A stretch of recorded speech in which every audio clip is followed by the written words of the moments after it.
जादूगर परी की कहानी। बहुत समय पहले की बात है। एक हरे भरे जंगल के पास एक छोटा सा गांव था। उसी जंगल में एक रहस्यमयी जादूगर परी रहती थी। उसका नाम था मीरा परी। मीरा परी के पंख चांदी जैसे चमकते थे और उसके हाथ में एक जादुई छड़ी रहती थी। मीरा परी का जादू किसी को नुकसान पहुंचाने के लिए नहीं, बल्कि लोगों की मदद करने के लिए था। जब गांव में किसी के खेत सूख जाते तो वो रात में आकर बारिश बरसा देती। अगर कोई बच्चा बीमार हो जाए तो वो जड़ी बूटियों से उसे ठीक कर देती। एक दिन गांव में एक लालची राजा आया।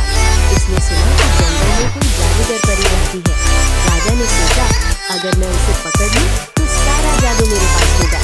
राजा ने सैनिक भेजे, लेकिन मीरा परी बहुत समझदार थी। उसने अपने जादू से जंगल को इतना घना बना दिया कि कोई अंदर जा ही न सके।